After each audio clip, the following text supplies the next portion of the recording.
Tonight we're going in depth on a state agency tens of millions of dollars in debt, and some critical mental health services across the state are facing cuts, including in the Tulsa Metro.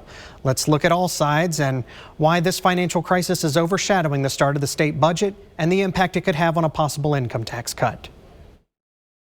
We got to put out the fire that's going right now at the Department of Mental Health. Just as state lawmakers were about to kick into high gear the crafting of the state's next budget, all eyes are now on the budget for one state agency, the Oklahoma Department of Mental Health and Substance Abuse Services. We've been trying to figure out what in the world is going on at the Department of Mental Health. The department is tens of millions of dollars in debt, and state lawmakers say some funds are missing altogether.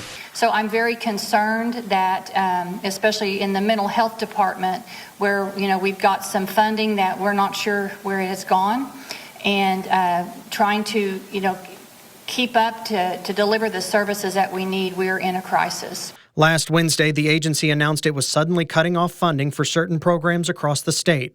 One of the biggest impacts would be felt in Tulsa.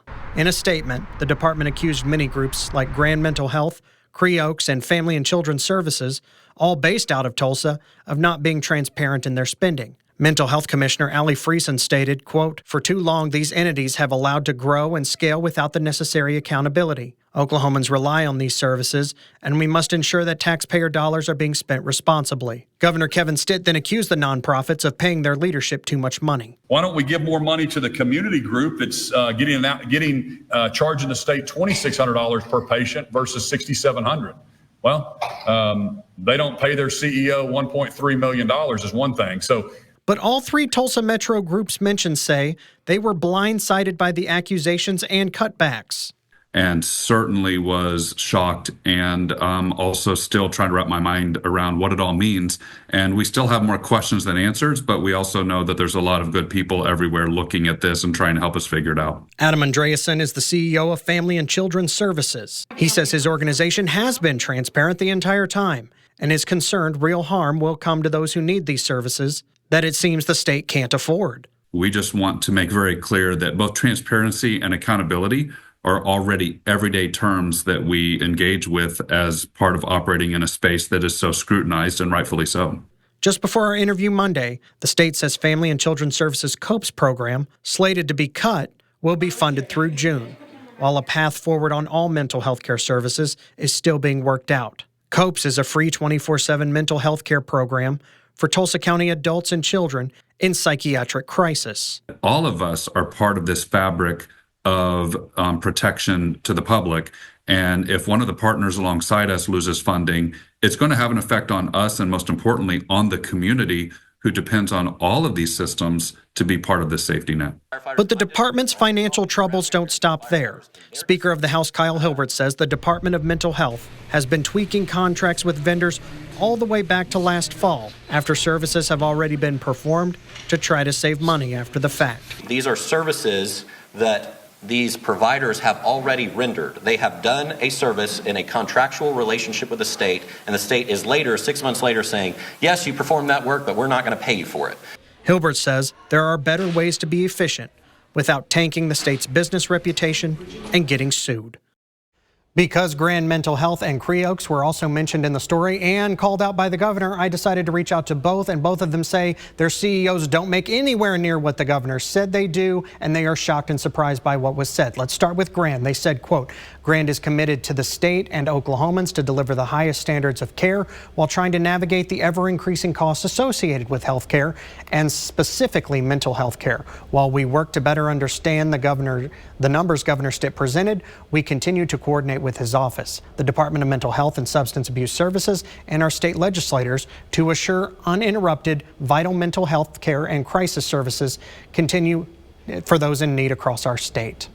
Cree Oaks also said in a statement, "Our mission is to provide excellent care to our patients. A disruption in funding could mean the critical health needs of Oklahomans will not be met. We serve in 40 Oklahoma counties, providing service to 72,150 people last year. For 2 years running, the Oklahoma Department of Mental Health and Substance Abuse Services has named Creoaks the #1 certified community behavioral health services clinic in Oklahoma.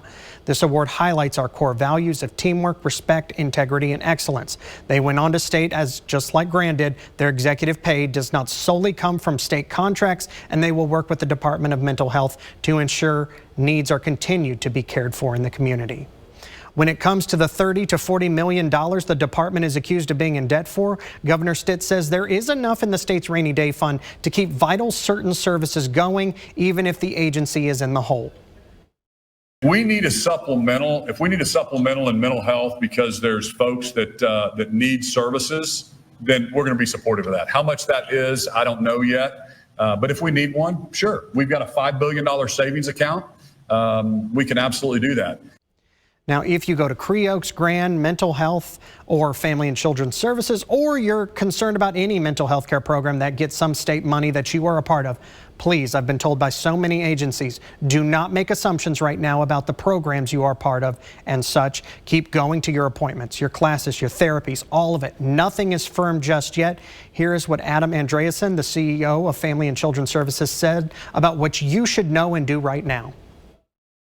One of the things we try to be very careful about is we don't know what will happen next, but the last thing we're going to do is publicly say X, Y, or Z program goes away, because then what happens is people lose hope when they need it, and then they don't come into care, or they think that we're already closed. And I saw a lot. We had to put out statements on social media about a week ago that COPES hadn't closed because that was the perception.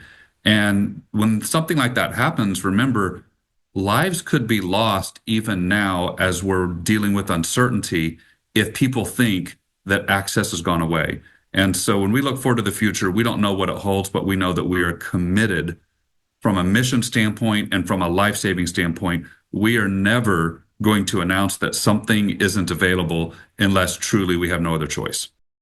Now, state lawmakers will have to consider this financial hole, the Department of Mental Health's budget, as well as all other agency needs. On top of all of that, the federal government is also shifting more of the responsibility to pay for things back onto the states while the Trump administration tries to trim the federal budget.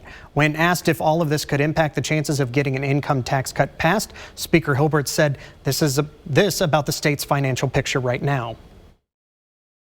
But as far as the conversation on the tax cut, we're still having those conversations with the Senate if we're going to pursue that or if we're going to pass that or not. But for the time being, we have to, no pun intended, we got to put out the fire that's going right now at the Department of Mental Health. And so there's a lot of the other issues you may have asked me about today we haven't had the capacity to dig into because we've been trying to figure out what in the world is going on at the Department of Mental Health.